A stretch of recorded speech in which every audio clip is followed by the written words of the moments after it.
The coffee had barely stopped spreading across the conference table when Mara Keene fired her 14th assistant. Everyone in the room went silent. The young man had only made one mistake. He had rushed around the table when Mara dropped the cup, grabbed the handles of her wheelchair without asking, moved her backward, and said in the soft voice people reserved for frightened children, "Don't worry, Ms. Keene. I've got you." Mara looked at his hands on her chair, then at his face. "Take your hands off." He did. "I was only trying to help. I know. I didn't want you to get burned." "The coffee is 6 feet away from me." His face reddened. "I'm sorry." Mara turned toward her chief of staff. "Terminate his contract." The room became colder. 20 minutes later, while people were still whispering about how impossible their CEO had become, a single father named Caleb Ward arrived to repair a dead emergency control panel. He did not know anyone had just been fired. He did not know Mara Keene had dismissed assistants, drivers, consultants, and even a physical therapist for speaking to her as though paralysis had made her smaller. He only knew the executive floor doors would not open, the backup system had failed, and somebody had designed the manual reset 6 inches above Mara's reach. Caleb looked at the panel, then at Mara, then back at the panel. "That's stupid." She stared at him. "What?" "Whoever installed this put the emergency reset where half the people who might need it can't reach it." He opened his tool case. "You're not going to ask if I need help?" Caleb looked up. "Do you?" "No, then no." And for the first time in 3 years, Mara Keene met a man who saw her wheelchair, understood exactly what it meant, and refused to make it the most important thing about her. If you believe respect matters more than sympathy, tap like, and tell me what city you're watching from. Because Mara thought she had become very good at recognizing pity. What she had not learned was how to recognize love when it arrived without any. Caleb Ward had been awake since 5:13 that morning. Not because he liked mornings. He did not. His 8-year-old daughter, Tessa, had developed a cough sometime during the night and climbed into his bed at 3:27, taking most of the blanket and somehow all of the pillows. At 5:13, she finally fell asleep properly. At 5:14, Caleb's alarm went off. He stared at the ceiling for several seconds and considered every decision that had brought him to that moment. Then, he got up. By 6:15, he had packed Tessa's lunch, burned 2 pieces of toast, found 1 missing purple sock, signed a school permission slip he had forgotten about, and discovered that the milk in the refrigerator smelled like something that had made a poor life choice. At 6:40, Tessa appeared in the kitchen wearing 1 sock. "Dad," Caleb was trying to drink coffee while checking an invoice. "What?" "I need another sock." "You own several." "Not another sock." She held up her foot. "Another this sock." Caleb looked at the purple sock. "The matching one?" "Yes, that is a very different request. You knew what I meant." "I did."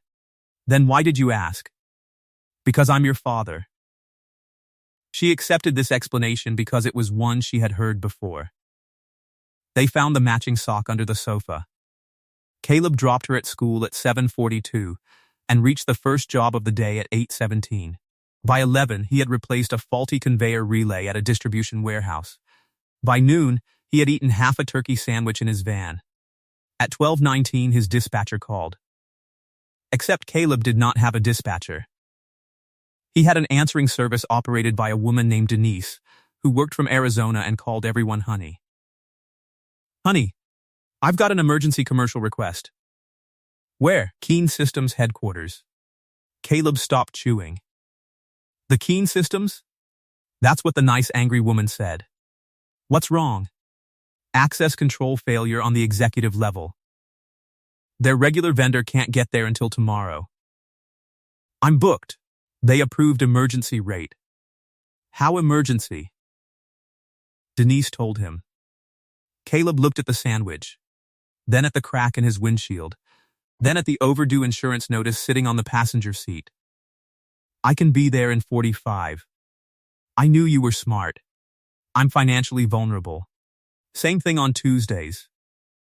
Keene Systems occupied 16 floors of a glass and steel building near the Minneapolis riverfront. Caleb had worked in factories owned by the company, but had never been inside headquarters. Everyone in industrial controls knew Keene. Automated warehouse equipment, packaging systems, factory monitoring hardware, precision control platforms. The company had been founded by Mara's grandfather and transformed by her father. Mara had taken over 6 years earlier. 3 years later came the crash.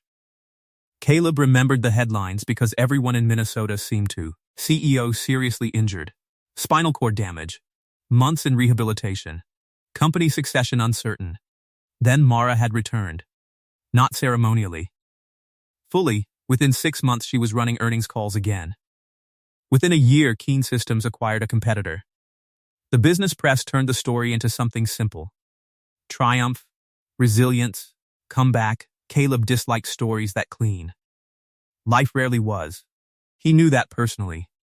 The security guard escorted him upstairs. Halfway down the executive corridor, Caleb noticed something strange. The entire floor felt tense. People were pretending to work. A young man carrying a cardboard box walked toward the elevators with red eyes. Caleb moved aside. The man passed. Bad morning? Caleb asked the guard. The guard gave him a look. Don't ask. Excellent. They reached a large conference room. A woman sat near the head of the table. Caleb recognized Mara immediately. Photographs had not captured the intensity of her. She was 39, though she carried herself with the kind of composure that made age difficult to guess. Dark auburn hair. Gray-green eyes. Black jacket. White blouse. No visible jewelry except a narrow watch. Her wheelchair was compact, custom, and expensive enough that Caleb recognized the engineering even though wheelchairs were not his field. A woman beside her introduced herself. Lydia Crane, Chief of Staff, Caleb Ward. Mara said, "You're 17 minutes later than the estimate." Caleb checked his watch. The estimate came from downtown? Yes, I was in St. Paul. Silence. Mara looked toward Lydia. Your service told us 45 minutes. My service thinks geography is a rumor. Lydia pressed her lips together. Mara did not smile. Can you fix the system? I don't know what's wrong yet. The previous contractor diagnosed a central controller failure. Did he test it? He was remote. So no. Mara's gaze sharpened. Caleb set down his case. Where's the main panel? Lydia pointed down the corridor. The problem was not difficult. That irritated Caleb more than a complicated problem would have. The access control server was operating. The emergency battery was operating. The door motors were operating. A small interface module had failed after a voltage spike. Replacement cost, $230. Installation, 40 minutes. But while tracing the circuit, Caleb discovered the manual emergency override. Mounted high on the wall. Too high. He looked at Mara. That's stupid. Her expression changed slightly. What? He pointed. Your emergency release. I know what it is. Who mounted it there? The building contractor. Did they ask anybody who actually uses the building? I assume so. No chance. You sound certain. I spend half my life repairing things designed by people who never have to use them. Mara looked at the control. Then, at Caleb. You believe it should be lower. I believe emergency controls should be reachable during an emergency. By me. By you. By somebody short. By somebody injured. By somebody sitting on the floor because the building is full of smoke. He removed the panel cover. Bad design doesn't become good design because most people can tolerate it. Mara said nothing. Caleb worked. After several minutes, he realized she had not left. You need something? No, okay, he continued. Another few minutes passed. You're not uncomfortable? Caleb looked over. With electricity? With me? He frowned. I don't understand the question. You've looked at the wheelchair. Yes, Most people try very hard not to. That sounds exhausting. For them or me? Both. Something moved behind her eyes. You didn't ask what happened. No, why? I'm fixing a door. That isn't an answer. Caleb set down his meter. You want me to ask? No, then there's your answer. Mara stared at him. Caleb went back to work. He had no idea that she thought about that exchange for the rest of the afternoon. He finished at 3:11. All executive floor doors cycled correctly. Then he moved the emergency release. Mara watched him measure the height. You were not contracted to relocate that. No, so why are you doing it? Because I'm already here. That is not how businesses make money. Maybe that's why I'm driving a van with 200,000 miles. How much? For the relocation? For everything. Caleb calculated. 780. Mara looked toward Lydia. What did our normal contractor estimate? Lydia checked her tablet. 11,600. Caleb stopped. For this, they proposed replacement of the entire access controller. The controller isn't broken. That was their diagnosis. They diagnosed it from another building? Yes, Caleb stared at the panel. That's impressive. Mara almost smiled. You think they were overcharging us? I think if somebody replaces a $10,000 controller to avoid testing a $200 interface module, either they're dishonest or they're terrible at their job. Which? Does it matter? To me, Caleb packed his meter. If you want an accusation, hire a lawyer. I fix equipment. That answer interested her even more. You own your company? Ward Industrial Controls. How many employees? 3 if you count me. Should I? My accountant does. Your specialty? Industrial electrical systems. Automation maintenance. Building controls when someone pays enough. And if they don't, I complain while doing it anyway. Mara looked toward the relocated emergency release. You noticed the height immediately. I have eyes. The original contractor did too. Apparently decorative ones. Lydia turned away so Mara would not see her smile. Mara reached toward a folder on the conference table. The folder was farther than she expected. She stopped. Caleb saw. He did not move. Mara looked at him. He waited. She stretched farther, still short. Then she said, Would you hand me that? Sure. Caleb picked up the folder and gave it to her. No rush, no softness. No congratulations for asking. Just a folder. Mara stared at him after he stepped away. You waited. For what? Until I asked. You looked like you had it. And when I didn't, you asked. Her fingers tightened slightly around the folder. Come back tomorrow. Caleb laughed. I have work tomorrow. I'm offering work. What kind? I want every emergency control, access interface, workstation, and facilities panel on this floor audited for usability. I'm an electrician, not an accessibility consultant. I did not ask you to be one. You're asking me to tell you which systems are badly designed for people sitting down and people standing. That sounds suspiciously like consulting. Can you do it? Caleb looked down the corridor, then at the controls. Yes, tomorrow. No. Her eyes narrowed. Wednesday, no. Thursday. I can give you Friday. I dislike waiting. I dislike canceling people who booked me first. I can pay a cancellation premium. That doesn't help the warehouse owner whose loading dock is shut down. I see. Caleb closed his case. Friday, 8:30. 8, school drop-off, 8:30. Done, he left.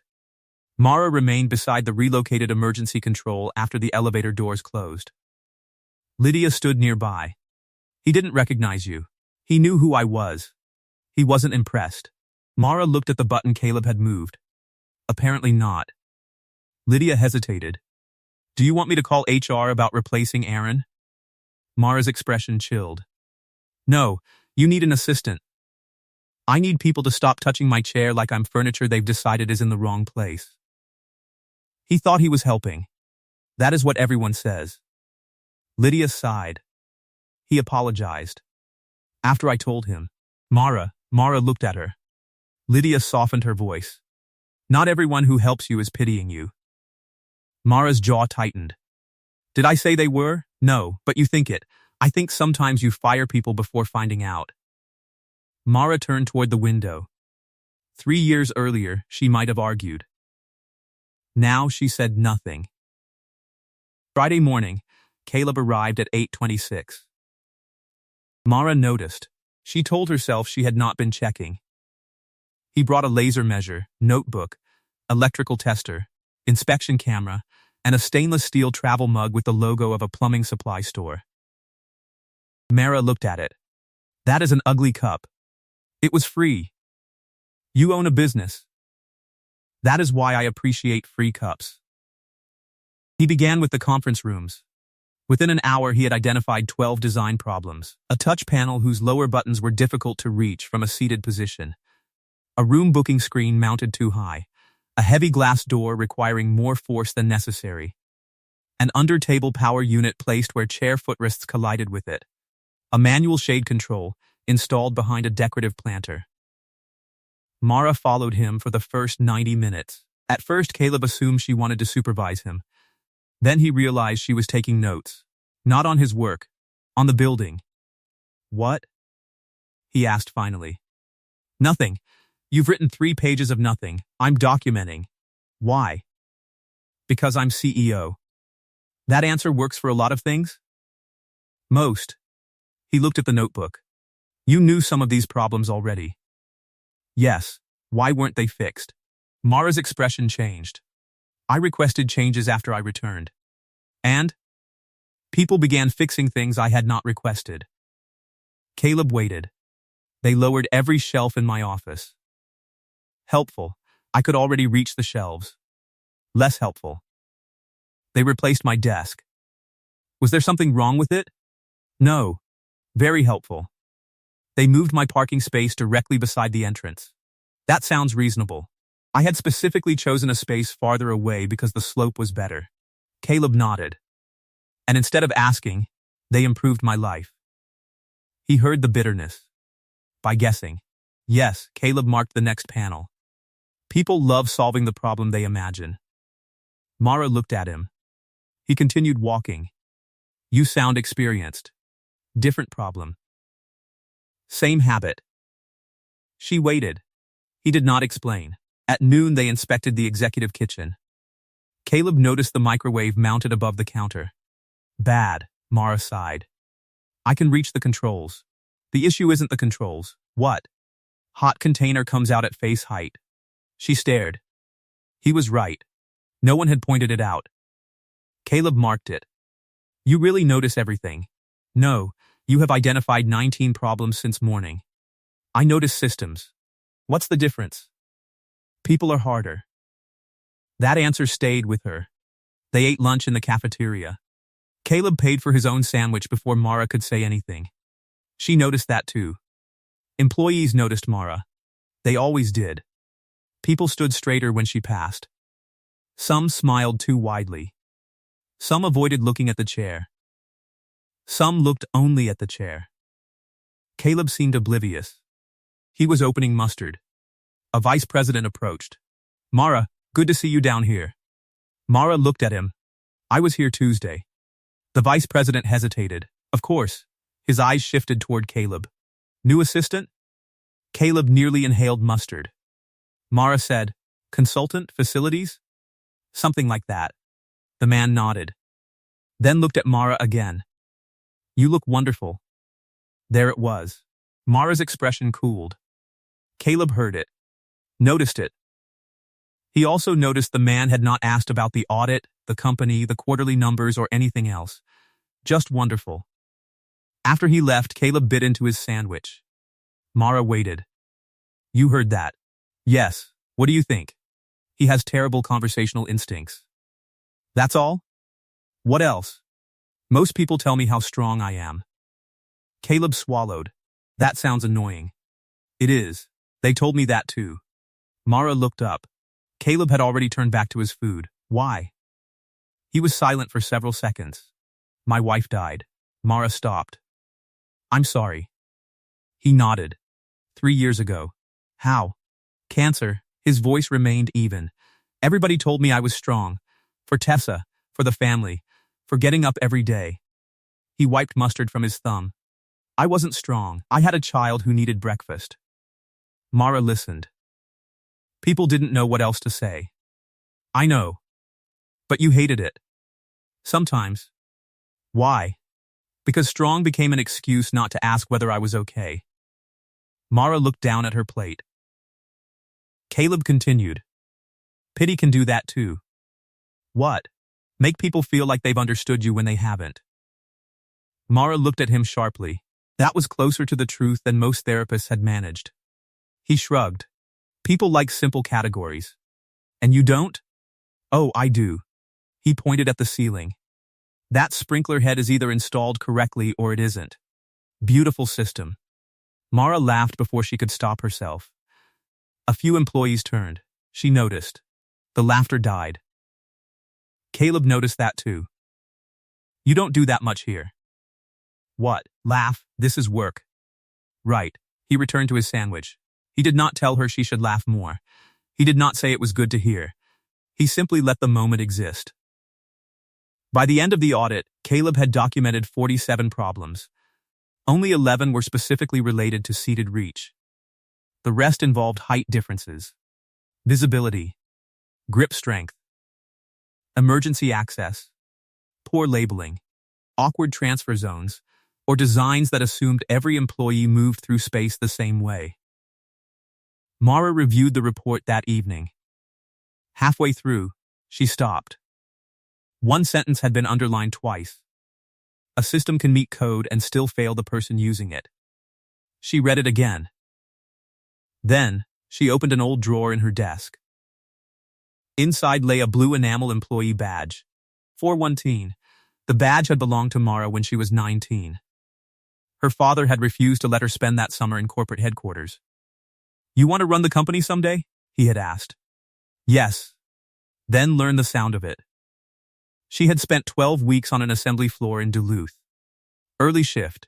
Hair tied back. Safety glasses. Steel toe boots. Badge 0417 clipped to her shirt. Nobody called her Ms. Keene. Most workers did not know who she was during the first week. She had loved that. She learned how machines sounded when bearings failed. How operators modified badly positioned controls with tape and homemade handles. How maintenance crews solved problems engineers never saw. How workers knew exactly where the process was broken because they stood inside it every day. Her father had given her the badge in a small frame after she became CEO. Never run the factory from the boardroom, he had written on the back. Mara touched the worn enamel. Then, she looked at Caleb's report. Monday morning, she called him. He answered over loud machinery. Ward. Do you ever say hello? Who is this? You know. No, Mara Keene. Oh. The machine shut off. Sorry, you didn't save my number? I get a lot of calls. She decided not to be offended. I want to show you something. What? Plant 3, in Duluth? Yes, when? Tomorrow, no, Wednesday. I have installations all week. I'll pay your day rate, that isn't the issue. Then move the installations. No. Mara closed her eyes. Caleb heard the silence. Friday? You are unusually difficult to hire. I'm actually very easy. You just keep choosing days I'm busy. Friday 7? My daughter's school starts at 8. Bring her. Caleb went quiet. To Duluth? It's a teacher development day. You told Lydia. He remembered mentioning it while reviewing availability. I can find childcare. You said your mother is traveling. He frowned. You read everything. Yes, what would Tessa do at a factory? Same thing you do. Criticize expensive equipment? I was thinking observe. He laughed. I'll ask her. Tessa's response was immediate. Factory? Yes, robots? Some. Can I touch them? No, can I see them? Yes, can I come? That's what I'm asking. Why are you asking if you already said yes? Caleb stared at her. Have you been talking to Miss Keene? Who? Never mind. They drove north Friday morning. Mara used company transportation. Caleb refused. I have a van. Your van shakes above 65. How do you know? I rode behind you. It is aerodynamic feedback. It is mechanical failure. It has personality. It needs suspension work. You sound like an electrician. You sound poor. Caleb stared. Mara froze. The words had come out wrong. Then Caleb laughed. So do my bank statements. She relaxed. He was not offended. That was another thing she had begun noticing. Caleb did not treat her every sentence as sacred because she was CEO. He disagreed. Corrected, teased, sometimes irritated her beyond reason. It felt startlingly normal. Tessa met Mara in the Plant 3 lobby. She was small for 8, with dark curls and serious brown eyes. She held out her hand. I'm Tessa Ward. Mara shook it. Mara Keene. I know. Your father told you about me? I searched you. Caleb closed his eyes. You what? On Grandma's tablet. Tessa, what? You said don't use your phone. Mara looked toward Caleb. He looked tired. She does this. Mara almost smiled. Tessa looked at the wheelchair. Then at Mara. Is that fast? Caleb inhaled. Mara answered. Faster than your father walks. Everything is faster than Dad walks. I'm standing right here. Neither paid attention. Tessa pointed toward the factory doors. Are there robots? Yes, good. That was the entire conversation about the wheelchair. Mara noticed. Plant 3 employed 900 people. It produced control units for automated storage systems. Mara had visited before the accident. Not since. The factory manager met them at the entrance. Mara, he stepped forward.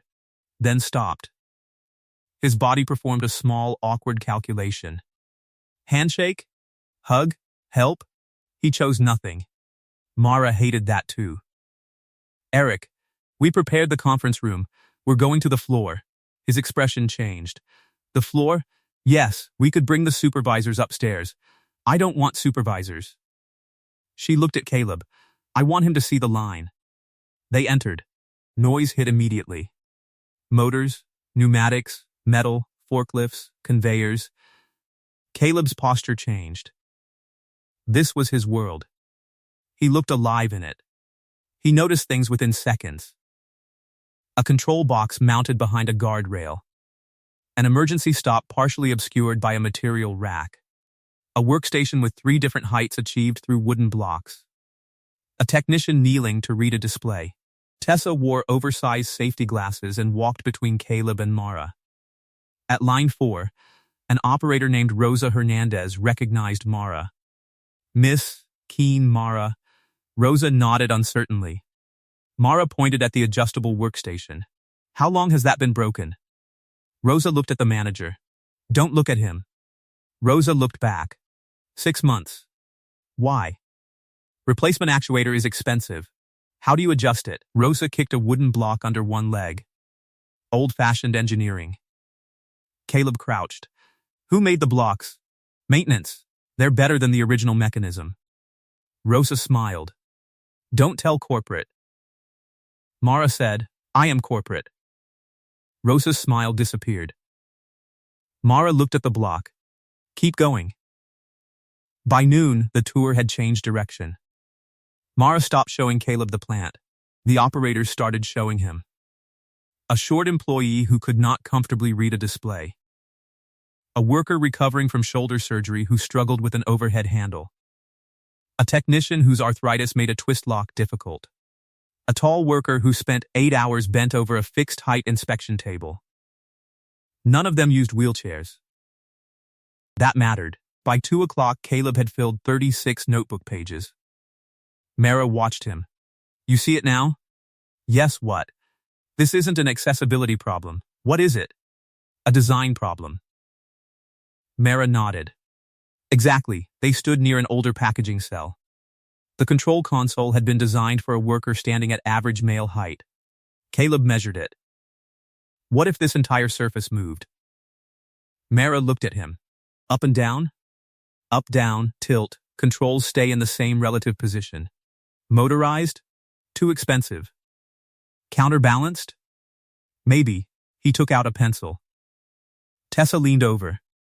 What are you drawing? A better way. Can I draw other side? She took another pencil. Mara watched them. Father and daughter. Heads bent over the same notebook. No performance. No anxiety. For a moment she imagined something she had stopped imagining after the accident. Not walking. Not recovery. Something more dangerous. Belonging, she turned away before anyone could see it. At 4, while moving between stations, Mara's right foot slipped slightly off the footplate. Caleb saw her ankle flex. Small, almost nothing. Her shoe shifted back into position. Mara saw him see it. Her shoulders stiffened. Caleb said nothing. No widening eyes. No question. No sudden hope. He looked toward the next machine. Your inspection monitor is mounted too high. Mara stared at him. You saw. Yes, and your inspection monitor is mounted too high. You don't want to ask? No. Why? Same answer as before. Mara looked down at her foot. The movement had been appearing occasionally for 6 weeks. Her therapist called it encouraging. Mara called it dangerous. Hope had become a thing she handled carefully. Everyone around her turned tiny improvements into promises. A toe moved, and suddenly people talked about walking. Muscle tone returned, and they imagined stairs. She had stopped telling anyone. Caleb somehow understood without explanation. Mara looked at him. Thank you. He frowned. For insulting the monitor? For nothing. That's generally my best skill. 3 weeks later, Mara called Caleb into her office. There was a folder on the desk. He remained standing. What's that? A proposal. That word costs money. It could make money. Worse, she opened the folder. Inside were drawings based on the Plant 3 visit. Adjustable industrial control platforms. Modular, mechanical assist. Retrofittable, designed for workers of different heights, mobility, strength, and reach. Caleb recognized his sketches. You had engineers work on this. Yes, without asking me. Yes, I don't like that. I expected that. Then why? Because I wanted to know whether it could be manufactured economically. And it can. Caleb flipped through the pages. The design was good, better than his sketches, but the core idea remained his. What are you proposing? A new company.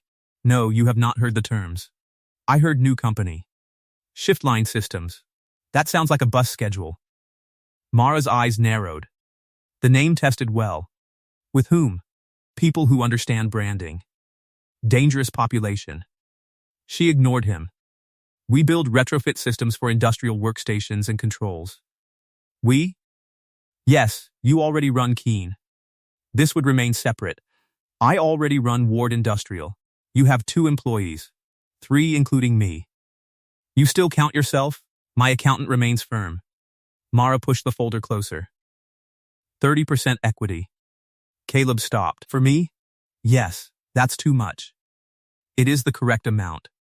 Based on? The originating concept, field expertise, and product development role. You're putting in the money. I am investing in a company. That's not the same thing? No, Caleb looked at the documents. You expect me to accept? Yes, you're very confident. I am usually right. About everything? Enough, he took the folder home. For 4 nights he read every page.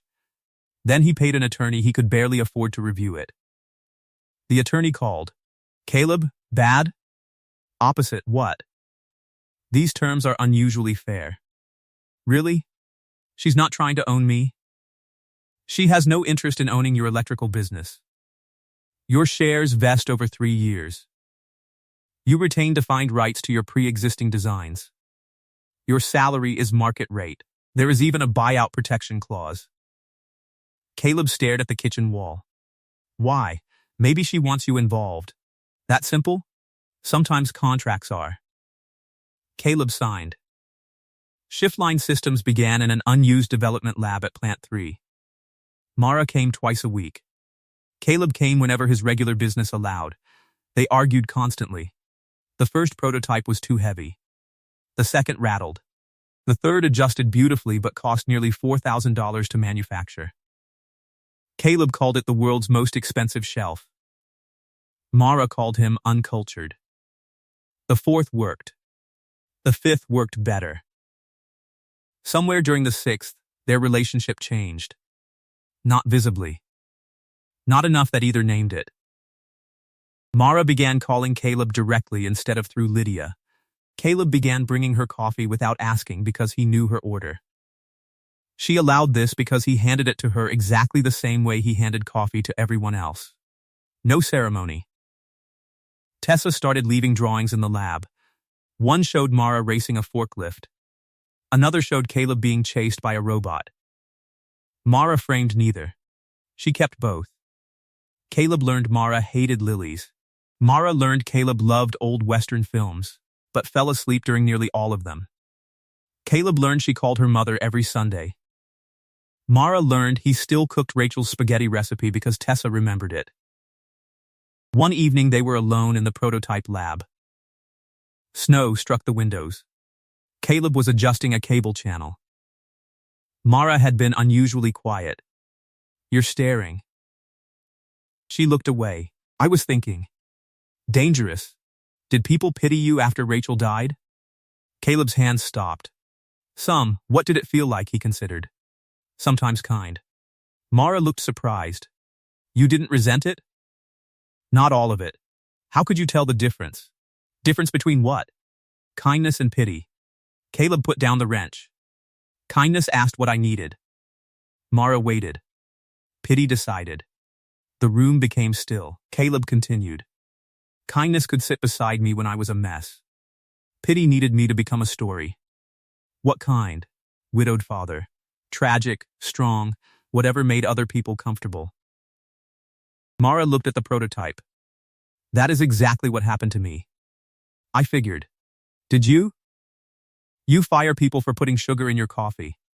I fired one person for doing that. He thought you couldn't open the packet. He poured it without asking. That's different. It is. Caleb smiled. Mara did too. Then the smile disappeared. My fiancé left. Caleb remained quiet. His name was Peter. She rarely spoke about him. We were supposed to marry 5 months after the accident. Caleb waited. He stayed through rehabilitation. Her voice was flat. He attended every meeting with doctors. A pause. He learned everything. Another. I thought that meant he understood. She looked toward the windows. Then one evening he said he could not spend his life watching me struggle. Caleb's jaw tightened. He said he loved me too much. Mara laughed once. It held no humor. He made leaving sound noble. People do that. He cried. Caleb said nothing. I comforted him. That hurt more than anything else she had said. Mara continued. After he left, people became very gentle. The words sounded ugly. My board delayed difficult discussions because they thought I was recovering. My executives stopped challenging me. Employees stood when I entered rooms. They had always stood sometimes. Afterward, everyone stood. She swallowed. People stopped swearing around me. Caleb nearly smiled. Mara noticed. I am serious. I know. It was like paralysis made me a combination of child and priest. That got him. He laughed. She laughed too. Then she became quiet again. I fired the first assistant because he answered a question for me. What question? Someone asked whether I could travel to Chicago. And? He said it would probably be too difficult. Caleb's face hardened. Had you told him that? No, so you fired him. Yes, fair. The second pushed my chair without asking. Fair.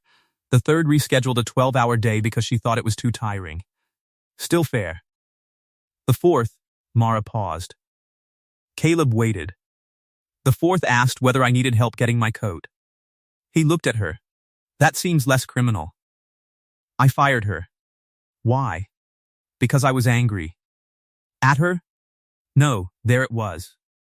Mara looked down. After that it became easier. To fire people, to assume. Caleb understood. If I find the pity first, it can't surprise me. Yes. He nodded slowly. That sounds lonely. Mara stiffened. Caleb immediately understood what he had done. He did not soften it. He did not apologize. He simply said, not pathetic. Lonely, her eyes lifted. Those are different words. I know. Mara looked at him for a long time. You are the only person who can say things like that to me without making me want to throw something. I'm honored. You shouldn't be. I'm still honored. The first serious threat to Shiftline arrived from someone Mara trusted. Marion Holt had known Mara since childhood. She had served on Keene Systems board for 22 years and chaired it for 8. She had been Mara's father's closest professional friend.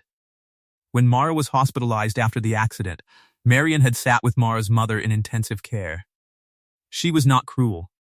That made what happened harder. Marion asked Mara to lunch. Private dining room. No staff except one server. Mara, I need you to hear me before you become angry. That is rarely a promising opening. Marion smiled sadly. This is not an attack. Second warning sign. Mara, say it. Marion placed a folder on the table. The board was proposing a leadership restructuring. Mara would remain executive chair. Chief Operating Officer Daniel Crow would become CEO. For 12 months, possibly longer. Mara read the page once. Then again. Why? Your workload. My workload is lower than before the accident. Your assistant turnover. Mara's jaw tightened. 14 people in 3 years. They were incompetent. Some, all Mara, she looked up. Marion's eyes contained genuine concern. That made Mara angrier. You are running Keene Systems, developing Shiftline, traveling to Duluth, and undergoing physical therapy 5 days a week. And I worry about you. There it was. Mara felt the old heat rise. I did not ask you to. No, then don't. You are not only my CEO. This conversation is about my job. It is about your life. No. It became about my life because you decided it should. Marion sighed. You hear pity every time someone expresses concern. And you hear incapacity every time I work hard. That is not fair. Neither is this. Mara, your father asked me to protect the company.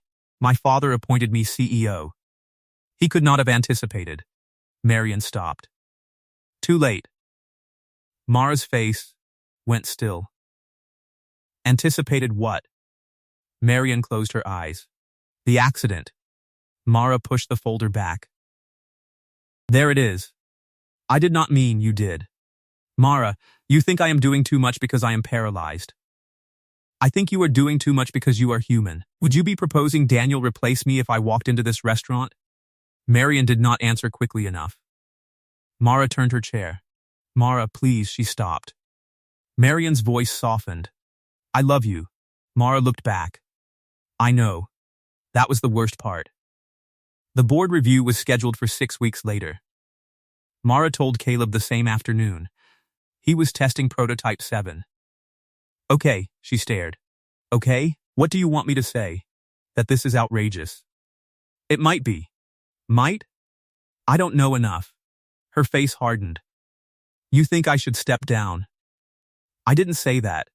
You hesitated. I'm thinking. I don't need you to think about whether I can do my job. Caleb slowly set down his tools. This is exactly what you do. What? You decide what somebody means before they finish. Mara's eyes flashed. Marion is using my disability to remove me. Maybe? Or maybe you fired 14 assistants, started another company, work 60-hour weeks, and scare everyone too much for them to tell you when you're wrong. Silence. The room felt suddenly dangerous. Mara's voice dropped. Be careful. No. Her expression changed. Caleb continued. You hired me because I don't treat you differently. That doesn't mean you can speak to me however you want. Correct.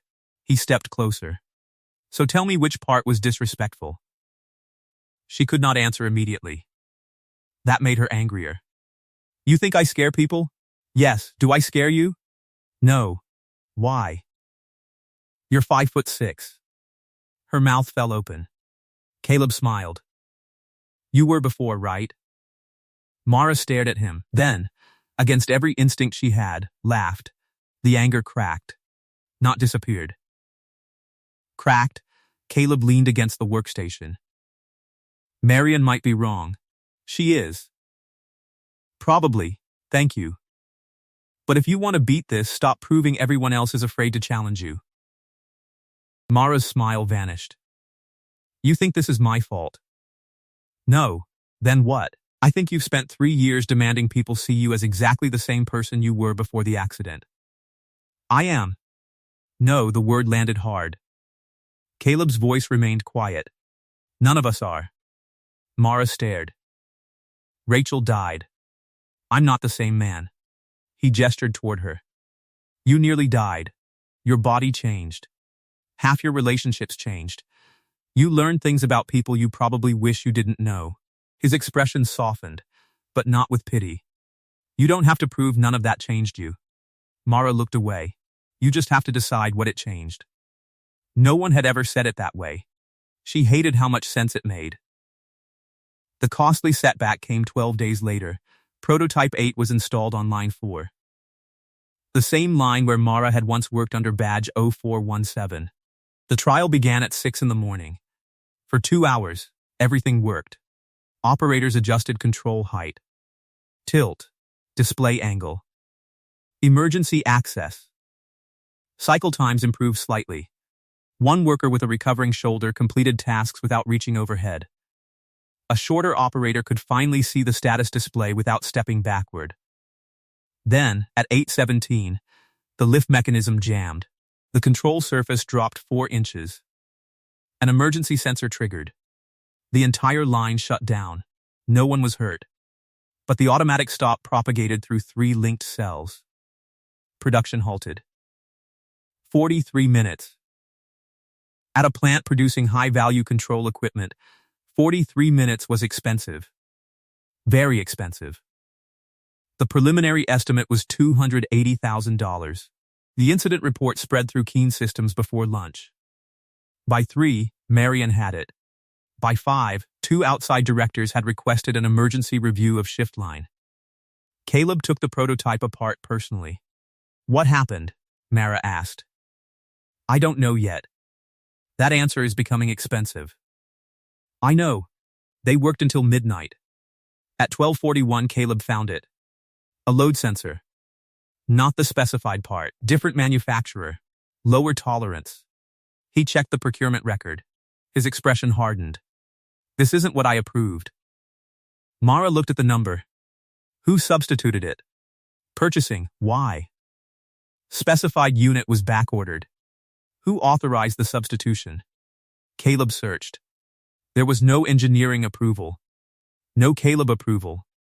No Mara approval. A procurement manager had switched components to keep schedule. Caleb sat back. I should have checked. You specified the correct part. I should have checked what arrived. You cannot personally inspect every component. I signed off on the installation. Mara looked at him. You are not taking responsibility for someone else bypassing your specification. I'm taking responsibility for my name being on the system. She understood that instinct. Too well. The board did not care about nuance. Shift line's pilot was suspended. The plant manager canceled phase 2. A second prospective customer delayed its order. Then Caleb's insurance company called. Prototype development was outside the risk category declared under Ward Industrial's policy. Coverage review. Possible suspension. His largest client heard about it. They paused a contract. Then another. Within a week, Caleb had lost enough scheduled work to threaten payroll. He told Mara none of that. Tessa did. Not intentionally. School closed after a heavy snowstorm. Caleb brought her to the prototype lab because he had nowhere else. Mara arrived at 11. Tessa sat on the floor doing fractions. Caleb was under prototype 8. You're supposed to be at school. Tessa looked up. Snow, I saw. Dad says if schools close for snow in Minnesota, it should be actual snow, and not disappointing snow. Caleb's voice came from under the machine. I stand by that. Mara removed her coat. Where is Lydia? Board meeting. Your father? Under there. I gathered. Tessa returned to fractions. Mara rolled closer. Need help? Tessa frowned. No. Mara stopped, then smiled slightly. Fine. 3 minutes later, Tessa said, actually, yes. Mara looked over. Which one? This stupid one. Mara moved beside her.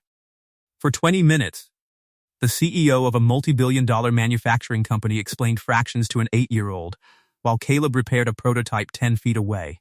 Tessa finally got the answer. Oh, Mara nodded. Exactly. You explain it better than Dad. Caleb's voice came from beneath the platform. Betrayal. Tessa ignored him. Then she looked at Mara. Dad says you fire everybody. Caleb hit his head on the underside of the machine. Ow. Mara looked toward him. Tessa, what? Caleb crawled out. Why would you say that?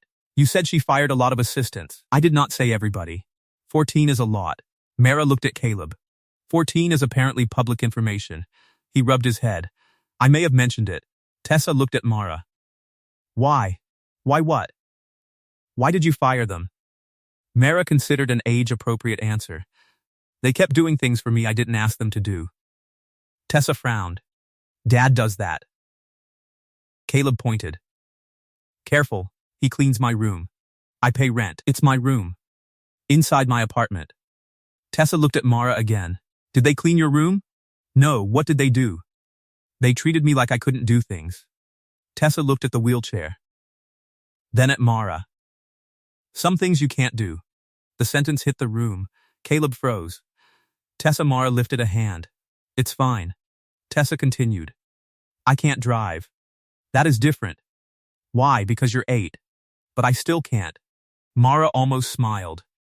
Tessa pointed toward a high shelf. You can't reach that. No. Dad can. Yes, Dad can't remember my library day. Caleb closed his eyes. Tuesday. It's Thursday. Mara laughed. Tessa looked between them. So everybody can't do stuff. Mara's laughter faded. The girl had said it casually. No philosophy. No lesson. Just obvious fact. Everybody can't do stuff. Mara had spent 3 years terrified that acknowledging any limitation would allow people to define her by all of them. Tessa had reduced the entire argument to the level of a missing library book. Caleb looked at his daughter. Finish your fractions. I did. All of them? No. Then you didn't. Tessa sighed dramatically. Mara watched her. After several minutes, the girl looked up again. Do you like my dad? Caleb dropped a wrench. Mara stared. Tessa, what? Absolutely not. You didn't answer. Mara's face warmed. Caleb looked desperate. Tessa, she turned to him. You like her. I am changing schools. What? Yours, Mara covered her mouth. Caleb looked at her. Do not encourage this. She began laughing. Tessa smiled. Then she looked at Mara again.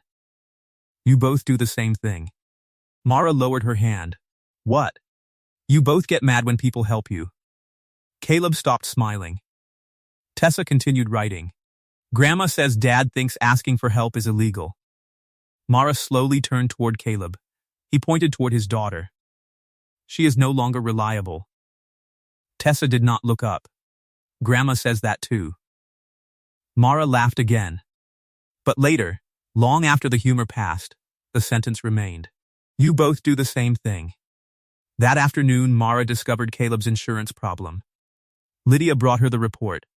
Why didn't he tell me? Probably because he knew what you would do. What would I do? Lydia stared. Mara understood. She found Caleb in the loading bay. We're covering your insurance exposure. No, she had expected that. This is a shift line expense. That part, yes, and your lost commercial work. No, those contracts were affected by shift line. They were affected by me choosing to participate in shift line. You cannot absorb this alone. I'm not. You are. Caleb closed his toolbox. Mara, take the money. No, you have payroll Friday. His expression changed. You checked. Lydia did. That's not better. I own 70% of a company that caused the problem, and I own 30. So 30% of the problem is mine. That is ridiculous. That is arithmetic. She almost smiled. This is not pity. I know. That stopped her. Caleb looked at her. I know the difference. Mara said nothing. I'm not refusing, because I think you're trying to rescue me. Then why? Because the company should pay company losses. My business should absorb my business losses. If Shiftline owes me something contractually, fine, he stepped closer. But you don't get to write a personal check because you're scared I'll leave. Mara froze. He had gone directly to the thing she had not said. That isn't why. Yes, it is. You think very highly of yourself. Not particularly. Then don't assume. I'm not. He looked at her. You've had everyone leave the second your life became inconvenient. Her face hardened. And now my life just became inconvenient. That is not the same. It feels the same to you. Silence. Caleb's voice softened. Tessa was right. About what? We do the same thing. Mara looked away. I don't know how to let people help without wondering what it costs. Neither do I. Useful. Very. He leaned against the workbench. Maybe we learn. She looked at him. Together? Caleb's expression changed. The word had become dangerous. Yes, Mara looked down at her hands. The board review was 3 weeks away. Shiftline was wounded. Caleb's business was struggling. Her CEO position was under formal review. Her physical therapy had plateaued again. Nothing was behaving according to plan. For the first time in years, Mara did not try to fix all of it alone. She asked. Caleb accepted legitimate compensation from Shiftline for the suspended pilot work. Mara accepted Caleb's insistence that an independent engineer review Prototype 8. The independent review confirmed the failure had resulted from the unauthorized component substitution. They redesigned the system so incompatible sensors could not be installed without triggering a commissioning fault. Caleb called it making the machine idiot-resistant.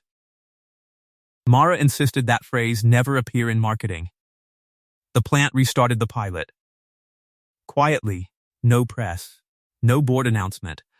Within 2 weeks, production data improved. Fewer awkward reaches. Faster changeovers. Lower operator fatigue and long shifts. The numbers were not revolutionary. They were real. That mattered more. Mara's relationship with Marion remained broken. Not hateful. Worse, polite. 3 days before the board vote, Marion came to the prototype lab. Caleb was there. So was Tessa, building something from scrap aluminum and zip ties that no responsible adult had approved. Marion looked around. This is what you've been doing. Mara's voice was cool. Yes, Marion examined the adjustable console. It's clever. Caleb designed the mechanical architecture. Marion looked at him. I've read about you. I'm sorry. Mara almost smiled. Marion did not. I assume you understand what is happening. Board review. You may be asked questions. Okay, about Mara. Caleb nodded. Also okay. Marion looked at him carefully. I do not want to hurt her. Caleb glanced at Mara. Then don't. Mara looked at him. Marion's expression tightened. It isn't that simple. Usually isn't. She has changed. Yes, Mara became still. Marion continued. She was demanding before. Still is. She was impatient. Definitely she did not fire 14 assistants. Caleb nodded. Good point. Mara glared. Marion noticed. See? Caleb laughed. What? You expected me to defend everything she does. Marion hesitated. I expected loyalty. Loyalty isn't pretending somebody's always right. Mara stopped glaring. Caleb continued. I think firing 14 assistants is probably excessive. Thank you, Marion said. I also think replacing a CEO because she fires too many assistants is probably excessive. Marion sighed. That is not the issue. Then what is? Judgment whose? Mara's. Because? Marion glanced toward the chair. Caleb saw it. Mara saw him see it. Marion knew they both saw. That isn't fair, Marion said. No, Caleb replied. Probably not. I've known her since she was 6. I haven't. I was with her family after the accident. I wasn't. I saw what it did. Caleb nodded. And that's the problem. Marion stiffened. What? You saw what happened to her. He pointed toward the prototype. I met her after. Silence. Caleb's voice remained calm. You're comparing Mara to the woman she used to be. And you aren't? I don't know that woman. He looked at Mara. I only know this one. Mara felt something in her chest tighten painfully. Marion looked at them both. You care about her. Caleb did not answer immediately. Then he said, yes. Mara stopped breathing. Not romantically qualified. Not softened. Yes, Marion absorbed that. So perhaps you are not objective. Caleb smiled slightly. No one who knows another human being is completely objective. He picked up his wrench. But I don't have to be objective to know whether a control system works. He returned to the prototype. Marion looked at Mara. Something in her expression changed. Not surrender. Recognition. She left without another argument. The board meeting began at 9 on Thursday. Mara arrived at 8:52. Caleb was already waiting. You're early. Couldn't sleep. Nervous? No, Lear, moderately. She looked at his jacket. You wore a tie. Tessa selected it. It has small airplanes. I know. You are attending a board meeting. I tried explaining that. And? She said airplanes mean going places. Mara looked at him. That's annoyingly sweet. Please never tell her. They entered. 12 directors. Legal counsel, outside governance advisor. Marion at the head of the table. Daniel Crow sat 2 seats away. He looked more uncomfortable than ambitious. That mattered too. Daniel had never campaigned for Mara's job. The board had made him part of a plan he had not requested. Mara realized how easily she had turned him into an enemy because it made the situation simpler. The meeting lasted 2 hours. Performance, executive turnover, travel schedule, shift line, the plant 3 shutdown. Mara answered everything. No speeches. No anger. When the assistant turnover came up, she surprised everyone. I handled several situations poorly. Marion looked up. Mara continued. Some employees crossed clear professional boundaries. Others did not. Silence. I began treating perceived pity as proof of disrespect before allowing people to clarify their intentions. Lydia, sitting behind her, went very still. Mara continued. That is mine. 3 words. No defense. No excuse. Caleb looked at her. She did not look back. The governance advisor asked, would you handle those situations differently now? Yes. How? I would distinguish between incompetence, intrusion, kindness, and my own anger. Marion's expression softened. The meeting moved to shift line. Independent engineering review. Pilot results. Separation of company resources. No Keene Systems capital had been used without approval. No corporate opportunity had been improperly transferred. Then Caleb was asked to speak. He hated it. That was obvious. Mr. Ward, how long have you known Miss Keene? 4 months. Do you believe her disability affects her ability to serve as chief executive? Caleb paused. Mara watched him. Every person in the room watched him. I don't know. A director frowned. You don't know? No. Can you elaborate? Caleb leaned forward. I don't know what her job requires every minute. He gestured toward the table. You do. He looked at Mara. I know she misses nothing in a technical review. I know she remembers every number I wish she'd forget. A few people smiled. I know she makes decisions too fast sometimes. Mara raised an eyebrow. I know she hates being wrong. More smiles. I know she works harder when she's scared someone thinks she can't do something. Mara's expression changed. Caleb continued. That can be useful. It can also be stupid. A director coughed to hide laughter. Mara stared at him. But if you're asking me whether I think a wheelchair tells you any of those things, Caleb looked around the table. No. Silence. It tells you how she gets across the room, nothing more. The sentence landed quietly. No applause. No dramatic reaction. Marian lowered her eyes. The board went into closed session at 11:40. Mara waited in her office. Caleb waited with her. Neither spoke much. At 12:17, Lydia entered. Her expression revealed nothing. Mara's hands tightened on the wheels. Well? The motion failed. Mara stared. 7-5. No celebration. Just air leaving her lungs. Lydia smiled. Daniel remained COO. And Marian? Still chair. Mara nodded. Good, she had not wanted Marian destroyed. Only stopped. Lydia looked at Caleb. Shiftline's pilot restrictions are also lifted. Caleb exhaled. Good, Lydia left. Mara and Caleb remained alone. He looked at her. You okay? Yes, you look like you're going to cry. I am not. Okay, do not look at me. I'm standing in front of you. Look elsewhere. He turned toward the window. Mara laughed. Then the laugh broke. A tear escaped. She wiped it away angrily. Caleb stayed facing the window. You can turn around. Safe? No, he turned anyway. Mara was smiling. Barely I admitted I was wrong in front of 12 directors. I heard. I may never recover. That's the real rehabilitation milestone. She threw a pen at him. He caught it. 2 hours later they drove to Plant 3. Not for business. Mara had asked. Caleb had not asked why. Her physical therapist, Dr. Nina Patel, was waiting beside line 4 after the afternoon shift ended. The factory floor was quiet. No employees. No board. No cameras.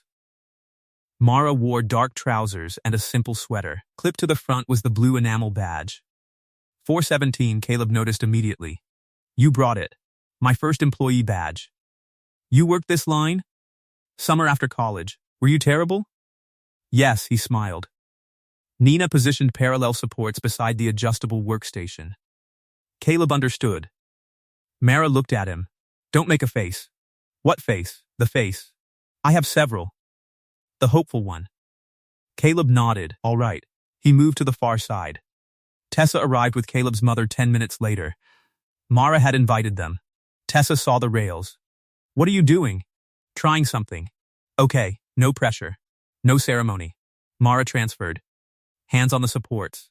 Feet positioned. Nina checked alignment. Ready? Mara nodded. She pushed. Her arms carried most of the load at first.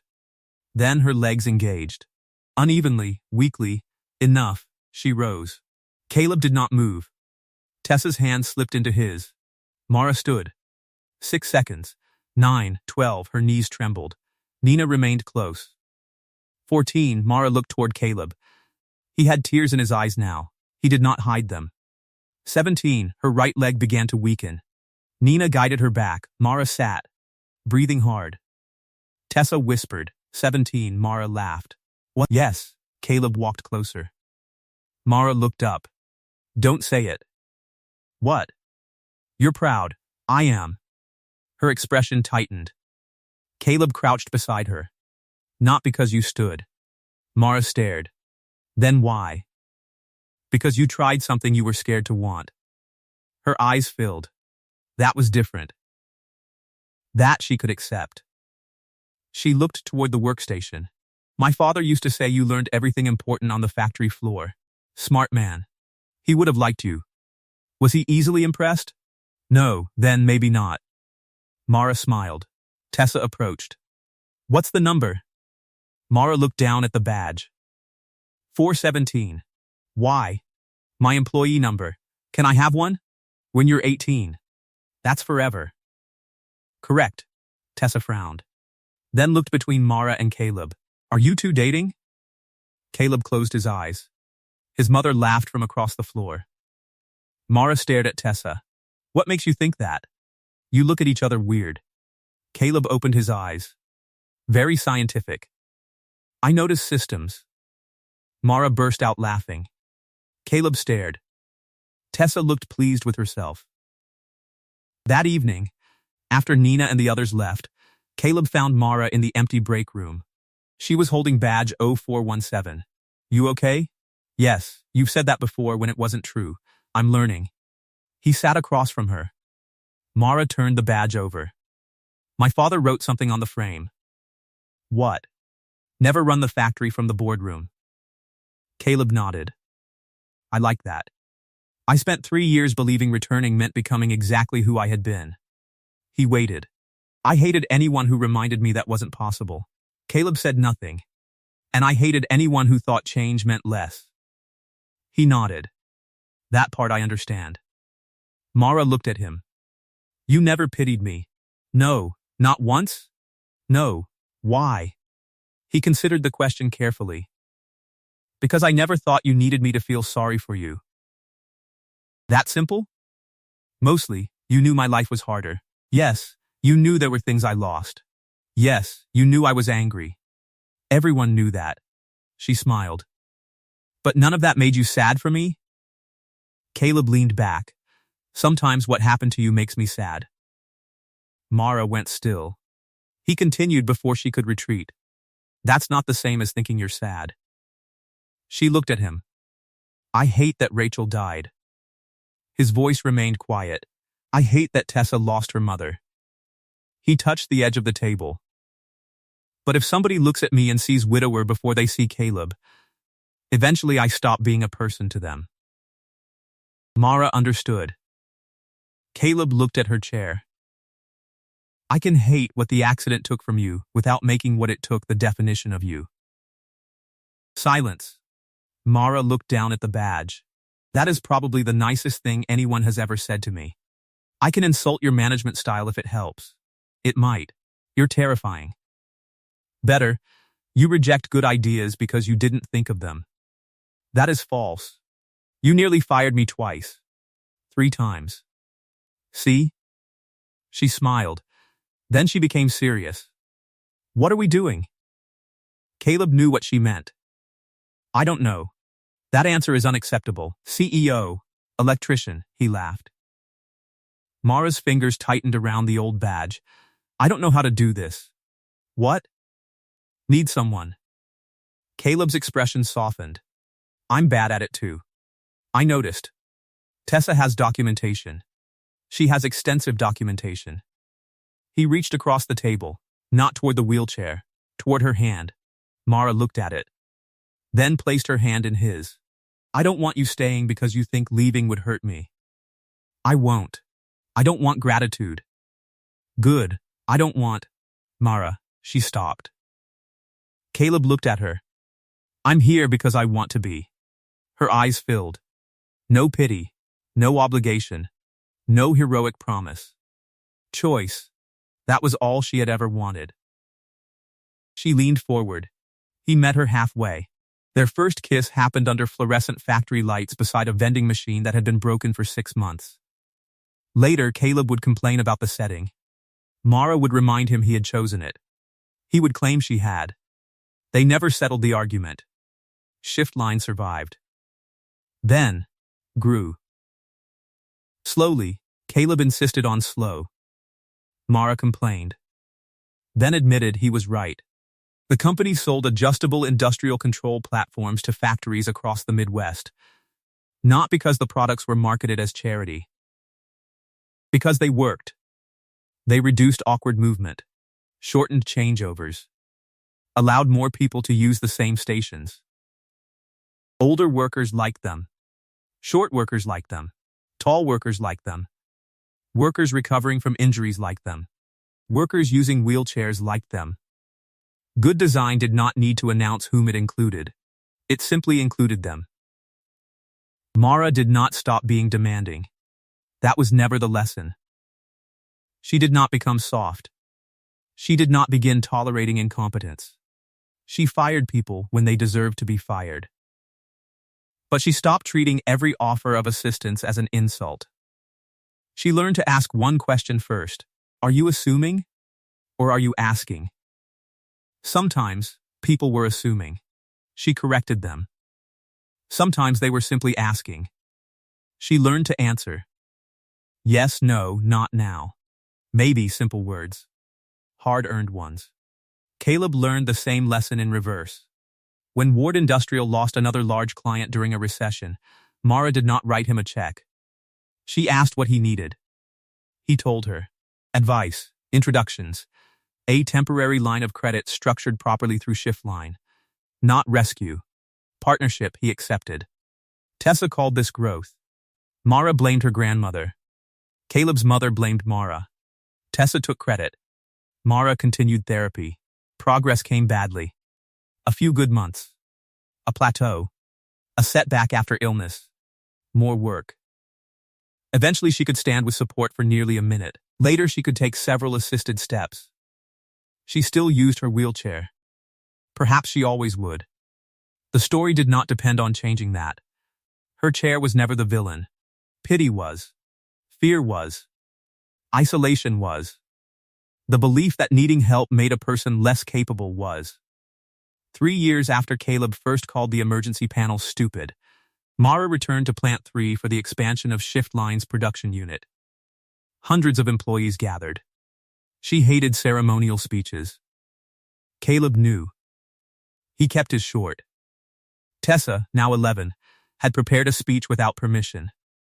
It was 6 minutes long. Caleb reduced it to 90 seconds. She called this censorship.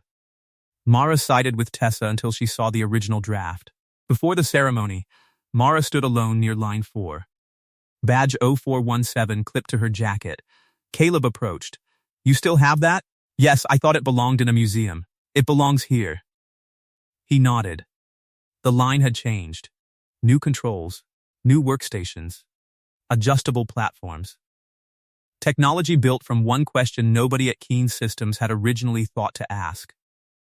Who is this design leaving out? Mara looked around. Do you remember the first day? When you insulted me?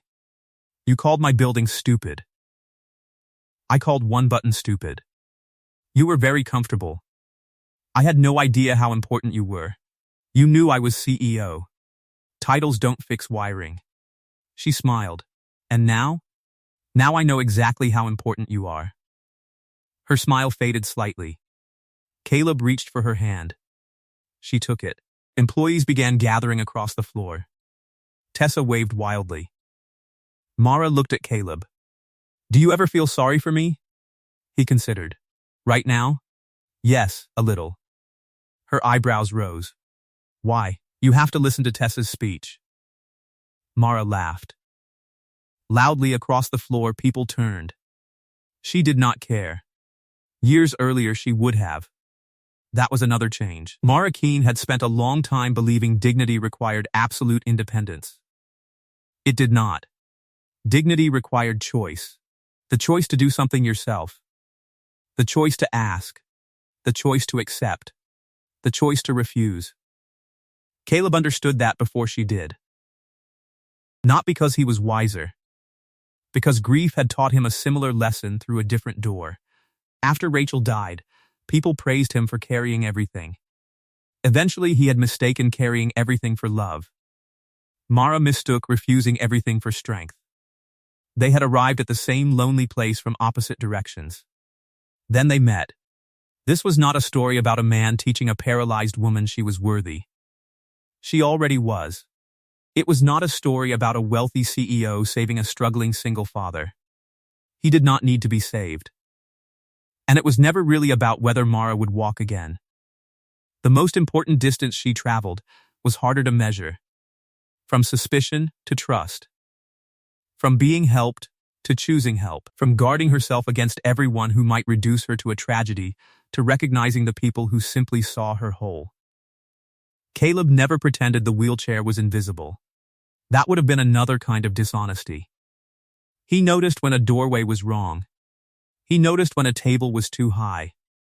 He noticed when snow made a ramp dangerous. He noticed when Mara's body was exhausted before she admitted it.